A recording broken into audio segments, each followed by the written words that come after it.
سلام عرض ادب خدمت دوستان عزیز، امیدوارم حالتون خوب باشه. ویدیو امروزمون از بازی شبیه ساز سوپرمارکت است که اینجا ما صاحب سوپرمارکت هستیم و اینجا رو باید اداره کنیم و مغازه رو بزرگتر کنیم. خب اول از اینجا شروع میکنیم، اینا رو گذاشتیم اینجا و قیمتشون رو تعیین میکنیم و الان برامون پول لازمه. مغازه رو باز میکنیم و اینا رو بفروشیم و فعلا مشتریامون کمه. اینجا رو هم میخریم مغازمون بزرگ شه. خب چند تا مشتری داریم، این کارتینا رو هم بکشیم.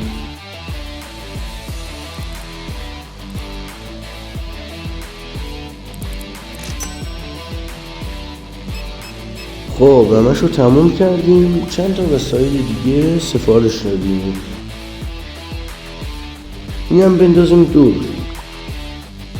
روغن هم اومد، قیمتش هم تعیین کنم. خب همشو تموم کردیم. 4 تا روغن باقی مونده. خب همشو تموم کردیم. چند تا وسایل دیگه سفارش دادیم. میخوام یه دونه قفسه سفارش بدم، چند تا هم محصول سفارش دادم. خب محصولامون رسید. قفسه رو هم میخوام بذارم اینجا، عالی شد. خب دوستان قفسه ها رو پر کردیم. یه دونه هم یخچال سفارش دادم، میخوام بذارم اینجا. اینم عالی شد.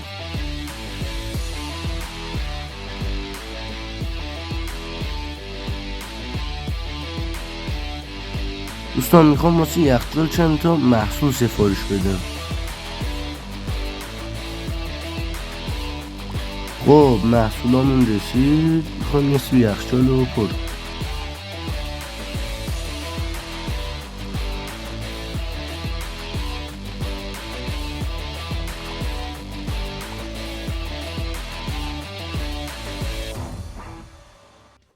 تخم مرغ هم اومد، قیمتش رو تعیین میکنیم.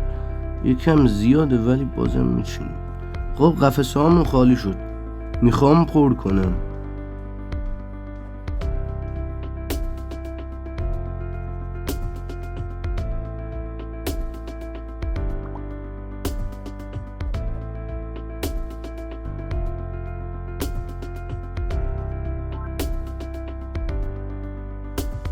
قهوه هامون هم رسید، میذارم این بالا. اینم بندازیم دور، بریم مغازه رو باز کنیم، اینا رو بفروشیم. یه قفسه دیگه هم سفارش دادم.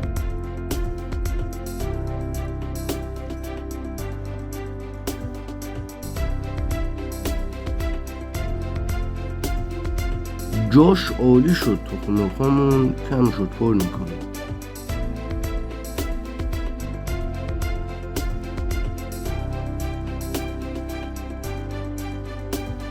خب دوستان تا اینجا ساختیم. اگه خوشتون اومد این ویدیو رو لایک کنید و چنلمون رو سابسکرایب کنید و منتظر پارت بعدی این بازی باشید. خیلی مخلصیم.